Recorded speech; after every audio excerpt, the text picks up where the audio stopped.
বন্ধু ল আমরা সূর্য যাই। আই যাই গেলে সমস্যা কি? আই যাই। তোরা কি পাগল হইছিস বেটা? সূর্যের ভিত্তে কেমন যাবে? সূর্যের ভিত্তে গেলে তোর শরীর ইমন মিলে গলবো, হেন গিয়ে তো তোরা আড্ডিও পাওয়া যাইতো না। নো প্রবলেম, আমরা দিনও যাবো কেন, আমরা রাতে যাবো। আমরা কি বলদ নাকি?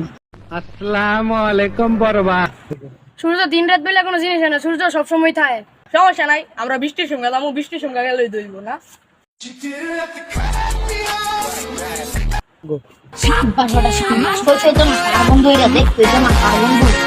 সূর্য বর্ষাকাল হইলেও কিচ্ছু হয় না, সূর্য সবসময় থাকে। সমস্যা নাই, এরও সলিউশন আছে। আমরা বর্ষাকালে না, আমরা শীতকালে যাবো। শীতকালে তো ঠান্ডা থাকে। বন্ধু ঠিক পেয়েছো, ঠিক। শীতকালে আমরা ল্যাপ লয়ে যাবো, তাইলে আমাকে ঠান্ডাও করতো না, গরমও করতো না।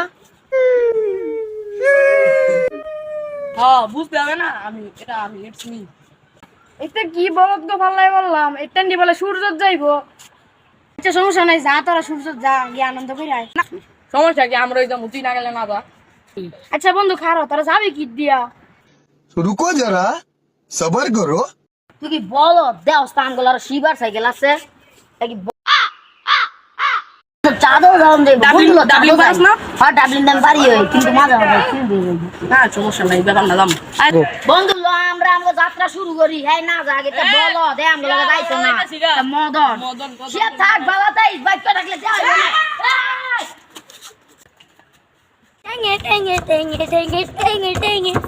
বন্ধু শালা না বলে সূর্য ঘুরতে যাইবো, যা মরছিস নি, মর মর, যা মর মর, দেখা সূর্য দেখা গিয়ে মর। সূর্য যে হইতো না রে, জায়গা হইতো না।